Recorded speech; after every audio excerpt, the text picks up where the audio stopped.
ఆబాలగోపాలాన్ని అలరించే కథలు అక్బర్ బీర్బల్ కథలు. ఈ కథలు అక్బర్ చక్రవర్తి అతని సలహాదారు బీర్బల్కి మధ్య జరిగిన హాస్యభరిత సన్నివేశాలు. వీటిలో హాస్యం, వినోదం, తెలివి, నీతి అన్నీ కలగలిపి ఉంటాయి. ఈ కథల్లో ఒక కథ గురించి ఈరోజు తెలుసుకుందాం.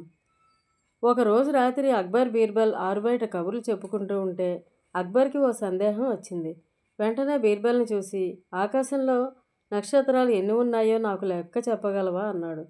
దానికి బీర్బల్ ఏమీ ఆలోచించకుండా, అలాగే మహారాజా, మీకు త్వరలోనే లెక్క చెప్తాను అన్నాడు.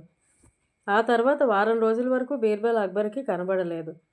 అతడి ఇంటికి కబురు పంపగా వచ్చిన బీర్బల్, మహాశయ, మీరు చెప్పినట్లు ఆకాశంలో నక్షత్రాలను లెక్కపెట్టాను. ఇదిగో ఈ బస్తాలన్నీ వాటికి సంబంధించినవే. ఒక్కో నక్షత్రాన్ని చూసినప్పుడల్లా ఒక్కో వడ్లగింజను ఇందులో వేశాను, పరిశీలించండి అన్నాడు. అన్ని బస్తాల్లోని ధాన్యం గింజలను లెక్కించడం ఎలా సాధ్యం? అక్బర్కు తాను ఎంత మూర్ఖమైన ప్రశ్న వేశాడో అర్థమైంది. బీర్బల్ తెలివికి మెచ్చుకున్నాడు.